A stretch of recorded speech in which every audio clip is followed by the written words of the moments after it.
আল্লাহ তুমি আমার গুনাহগার উম্মতকে বাঁচাও। এই দুনিয়ার বুকে রব্বুল আলামিন সব নবীকে একটা করে দাওয়া মুস্তাজাবা দিয়েছেন, মানে যে দোয়া করলে কবুল হয়ে যায় সাথে সাথেই। দুনিয়ার সব নবীরা ওই দোয়াটা দুনিয়ায় করে ফেলেছে।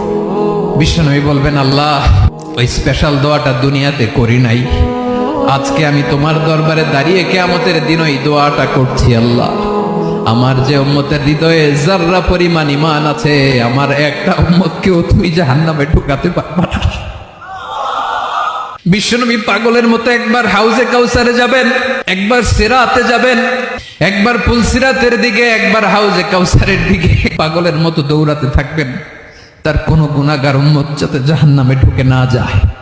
উম্মতি বিশ্বনবী আমার জন্য কাঁদবেন, আপনার জন্য কাঁদবেন, আমাদের জন্য সেদিন কেঁদে কেঁদে জাহান্নামের দরজায় দাঁড়িয়ে আমাদেরকে টেনে টেনে জান্নাতে ঢুকাবেন।